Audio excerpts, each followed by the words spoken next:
Alhamdulillah wassalatu wassalamu ala Rasulillah Muhammad bin Abdullah wa ala alihi wa sahbihi wa mawala amma ba'du. Bapak Ibu hadirin wal hadirat, jamaah hadirin peringatan Maulid Nabi Muhammad SAW sekaligus 100 hari daripada wafatnya saudara kita Misan bin Jumri. Mudah-mudahan kita doakan dengan berkat kita membaca Yasin, membaca Maulid dan membaca tahlil, mudah-mudahan disampaikan oleh Allah Subhanahu wa taala ke almarhum, dan mudah-mudahan alam kubur beliau diterangkan oleh Allah Subhanahu wa taala dan diluaskan oleh Allah Subhanahu wa taala. Amin, Allahumma amin.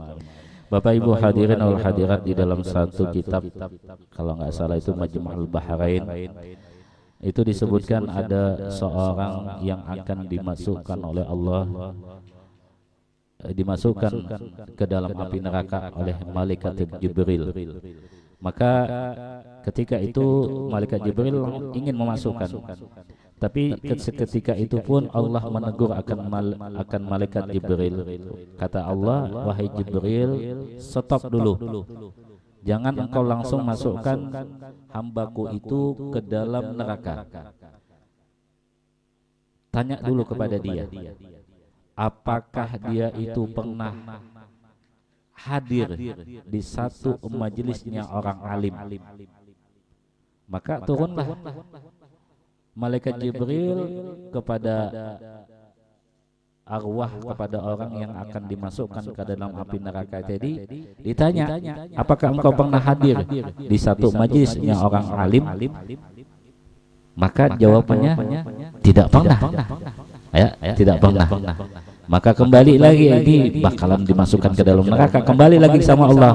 Kata Allah, tanya lagi, apakah dia itu pernah melihat orang alim? Ditanya lagi, turun lagi malaikat Jibril. Maka dijawab lagi sama hamba Allah yang akan masuk ke dalam api neraka tadi, tidak pernah melihat orang alim. Kemudian kata Allah, tanya lagi kepada hamba itu, apakah dia itu pernah mencintai orang alim? Ya, pernah mencintai orang alim. Maka kata hamba yang akan dimasukkan ke dalam api neraka itu tidak pernah.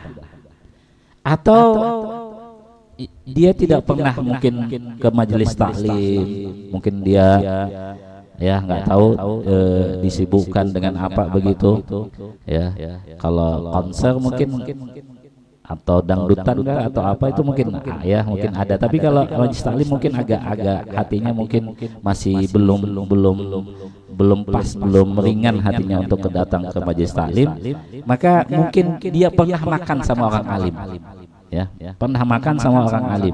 Maka ditanya, kata Allah, wahai Jibril, tanya lagi, apakah dia pernah satu waktu dia pernah makan bersama orang alim? Mungkin orang ini pernah mengundang orang alim makan di rumahnya atau mengundang di warung makan bersama misalnya begitu. Ditanya lagi, kata hamba ini tidak pernah ya malaikat. Ya, saking Allah itu tidak ingin masukkan hambanya ini ke dalam api neraka. Maka terus sampai ditanya lagi sama Allah, tanya sama dia, apakah namanya itu sama dengan orang alim? Kata orang ini, ditanya lagi, wahai malaikat Jibril bertanya, hai hamba, apakah namamu sama dengan orang alim? Namanya itu anggaplah namanya hantu lah. Soalnya orang ini tidak pernah berbuat baik, seumur hidupnya dia berbuat maksiat. Ya, hantu. Ya, tidak ada nama orang alim ya. Adakah hantu radhiyallahu anhu? Enggak ada ya. Ya. Maka sampai itu datang lagi sama Allah, ini bakalan masuk ke dalam api neraka kata malaikat Jibril ini. Tapi enggak. Ya, Allah tanyakan, itu namanya tidak sama dengan orang alim. Maka kata Allah, adkhilhu jannati, masukkan dia ke dalam surgaku. Bingung. Malaikat Jibril diperintahkan oleh Allah sam'an wa ta'atan, nggak pernah protes, nggak pernah bertanya. Sudah semua pertanyaan itu dijawab tidak, tapi Allah menyuruh malaikat Jibril untuk masukkan ke dalam surganya Allah. Ya, maka datang ke malaikat Ridwan dan dimasukkan. Kata malaikat Jibril, wahai malaikat Ridwan, ini adalah hamba Allah yang Allah perintahkan untuk masuk ke dalam surga. Bingung malaikat Ridwan, ini apa sebabnya dia kok bisa masuk ke dalam surganya Allah? Maka setelah masuk ke dalam surga, Allah pun bertanya, Allah pun memberitahu kepada malaikat Jibril, ya, wahai Jibril, ketahuilah, aku masukkan dia ke dalam surgaku dengan sebab dia mencintai orang yang mencintai orang alim. Dia mencintai orang yang mencintai orang alim. Paham ya? Artinya bukan dia langsung mencintai orang alim, tapi ada orang yang dicintainya mencintai orang alim. Ya, maka kata Allah, adkhilhu jannati, masukkan dia dalam surgaku. Coba mencintai sama orang alim saja itu sudah dapat syafaat darinya orang alim. Nah, ini pernah terjadi pada satu zaman Syekh Abdul Qadir Al-Jilani. Ya, pada zaman Syekh Abdul Qadir Al-Jilani ini ada seorang yang sudah hidupnya ini nggak pernah sama sekali berbuat kebaikan. Tapi pada saat itu dia dimatikan dan diwafatkan dan akan disiksa. Tapi semuanya yang ditanya oleh malaikat itu, apakah kamu pernah melihat orang alim? Tidak pernah. Apakah kamu pernah cinta kepada orang alim? Tidak pernah. Ya, apakah kamu pernah melihat apa yang pernah dilihat orang alim? Enggak pernah. Maka pada salah terakhir daripada jawabannya orang yang akan disiksa ini, katanya, aku pernah melihat debu daripada bekas kaki kudanya Syekh Abdul Qadir Al-Jilani. Debu yang mana itu terbang dari bekas kaki kuda, yang kuda itu berjalan dan menimbulkan bekas berterbangan akan debu-debu itu, dan dilihat bukan kudanya langsung tapi bekas injakan daripada kuda Syekh Abdul Qadir Al-Jilani, dilihat akan debu itu, maka dengan itu mendapat syafaat daripada Syekh Abdul Qadir Al-Jilani. Ya. Nah, begitu juga pernah pada satu saat di dalam satu riwayat, dalam satu kitab itu disebutkan ada orang yang dari ujung rambutnya sampai ujung kakinya itu hitam semuanya, karena nggak pernah berbuat baik sama sekali. Ya. Ini dalilnya bukan artinya saya mengatakan ini bukan membolehkan semuanya berbuat maksiat, tidak.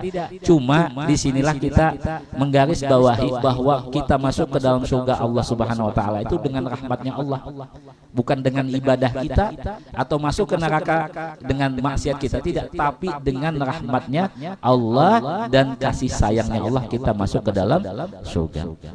Ibadah yang kita kerjakan seberapa sih?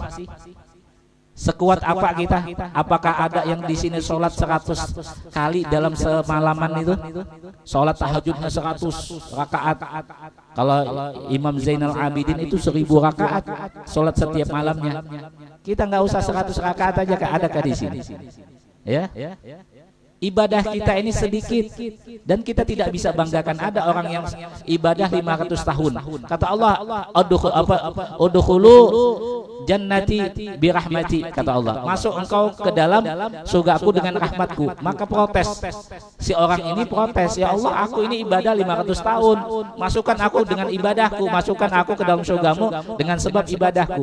Coba bayangkan 500 tahun beribadah siang malam, siangnya berpuasa dan terus beribadah malamnya, itu 500 tahun. Dia ingin masuk ke dalam surga itu dengan berkat ibadahnya, dengan sebab ibadahnya. Tapi kata Allah, ayo timbang ibadah yang engkau kerjakan 500 tahun dengan satu rahmat yang aku kasih kepada engkau, apakah berat yang mana? Ditimbang, tahu-taunya yang berat cuma rahmat Allah satu saja. Yang ibadah 500 tahun ini tidak ada beratnya. Maka kata Allah, masukkan dia ke dalam api neraka. Maka dia memohon kepada Allah, ya Allah masukkan aku ke dalam surgamu dengan rahmat Engkau. Coba ya gitu ya. Nah ini ada orang yang dia itu hitam pekat, nggak pernah dia berbuat baik sehingga dia masukkan ke dalam api neraka. Tapi di depan pintu neraka ini ditanya, ada Nabi kita, Nabi Muhammad SAW. Kata Nabi, tolong periksa lagi kalau ada dia pernah sekali dia beribadah, dilihat dari atas sampai ke bawah nggak ada, sampai kata malaikat ini tidak ada tanda-tanda cahaya ibadah pun sedikit pun tidak ada.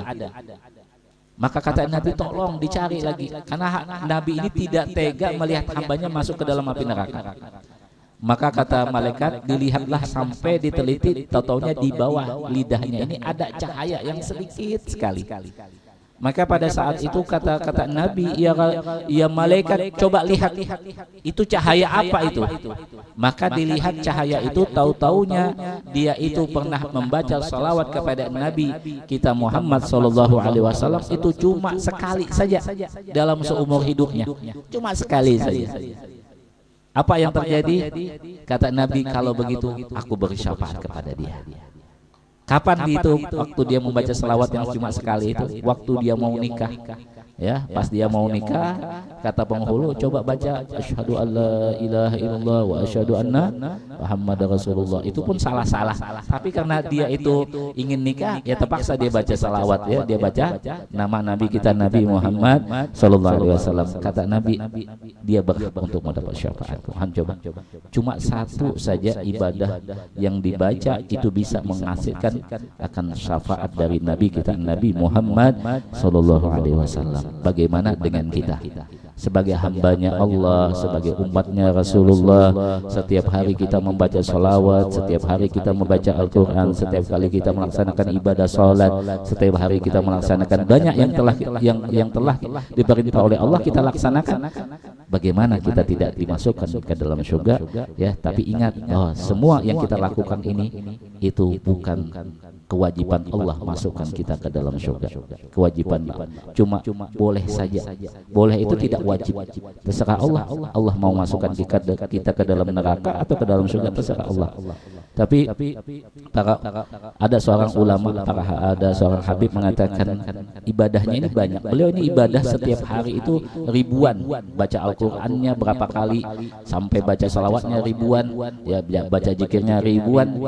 Tapi ujungnya beliau mengatakan ma makna amal. Kami ini enggak punya amal.